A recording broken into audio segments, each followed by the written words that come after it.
Tariff को लेकर जारी तल्खी के बीच भारत और अमेरिका के रिश्ते का नया टोन सेट होना शुरू हो गया है। दिल्ली और वॉशिंगटन डीसी के बीच एक बार फिर से डिप्लोमेटिक लाइन एक्टिव हो गई है। बड़ी खबर यह है कि भारत और अमेरिका के बीच एक बार फिर बातचीत शुरू हुई। भारत के विदेश मंत्री एस जयशंकर और अमेरिकी विदेश मंत्री मार्को रूबियो के बीच में फोन पर बात हुई। जयशंकर और रूबियो के बीच ट्रेड डील को लेकर क्रिटिकल मिनरल्स और इंडो पैसिफिक मामले पर चर्चा हुई और अगले महीने दोनों के बीच में मुलाकात भी संभव है, ये संभावना भी बनती हुई दिखाई दे रही है। ट्वीट करके रूबियो ने, जयशंकर ने इस बारे में पूरी जानकारी दी।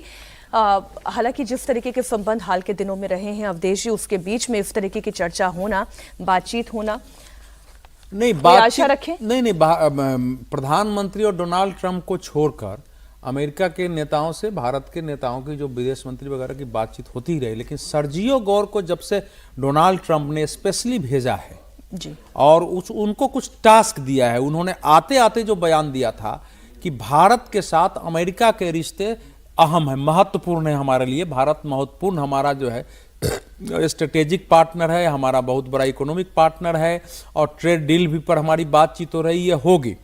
उसके बाद सर्जियो गौर ने, चूंकि जब राजदूत आते हैं तो मुलाकात करते हैं ना विदेश से, तो फिर उन्होंने मार्को रूबियो और इनके बीच बात भी करवाई, तो मिले, उसके बाद बताया। तो जो बातचीत हुई है वो दोनों में बातचीत में केवल इतना हुआ है, अभी बातचीत हुई है कि भाई हमारी ट्रेड डील है, उस पर बातचीत होगी और दोनों पहुंचेंगे। और आपको मालूम है कि अमेरिका के कॉमर्स सेक्रेटरी यानी वाणिज्य मंत्री ने बाजाप्ता और कैमरे पर बयान दिया कि ट्रेड डील तो हो गया था, लेकिन यह था कि वो नरेंद्र मोदी फोन करें ट्रंप को। और देखिए मुझे वो शेर याद आ रहा है कि हम खुशी से मरना चाहते अगर तेरी बात पे एतबार होता।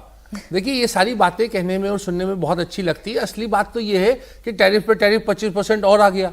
तो ये हमें तो नतीजे चाहिए, बातें कहना। आज आप जो कह रहे हैं कि डोनाल्ड ट्रंप और नरेंद्र मोदी को छोड़ दे, क्या करता धरता तो तमाम छोड़ नहीं दिए, मतलब उनको छोड़ के बातचीत तो हो ही रही है। क्यों उनमें बातचीत नहीं हो रही? जब हम डोनाल्ड और नमस्ते ट्रंप और दुनिया भर की बातें करते थे, देखिए इसका जवाब चाहिए, राजनीतिक लोगों को एक जवाब चाहिए। क्या ऐसी बात है, क्यों इतनी दोनों में जो था एक अच्छा, दो विश्व के बहुत बड़े नेता हैं और विश्व की शांति का भी बहुत बड़ा प्रयास कर सकते हैं, उनमें इस तरह का संवादहीनता है। सर ऐसा है, नहीं सुनो एक मिनट, अमेरिका का द्वितीय विश्व युद्ध से पूरा पश्चिम यूरोप पार्टनर था। एक यूरोप के देशों को ट्रंप ने अपनी नीति के तहत जो है नाराज कर दिया है। व्हाइट हाउस के अंदर ट्रंप के दोस्त थे, नहीं सुनिए, उतने बड़े, अरे भाई सुनिए, आप जानते हैं कि दोस्त है। भारत अपनी मतलब नेशनल इंटरेस्ट के तरह, नरेंद्र मोदी क्या कहे कि आप हमारे दुश्मन है सामने, लेकिन कभी भी प्रधानमंत्री नरेंद्र मोदी ने अपने नेशनल इंटरेस्ट से समझौता नहीं किया। सुनिए, इसलिए अमेरिका को समस्या है कि ये देश तो, पाकिस्तान तो हमारे हाथ में रहेगा, लेकिन भारत का चूंकि अपनी महत्वाकांक्षा है कि विश्व में हमारी भी एक दिशा की हो और हमारे साथ देश रहे, तो उसमें दिक्कत आती है। जब आप इसको इस तरह से कंक्लूड कर सकते हैं कि ये बातचीत है, फील गुड फैक्टर तब होगा जब ट्रेड डील हो जाएगी। अभी ये केवल एक चर्चा के ही स्तर पर है।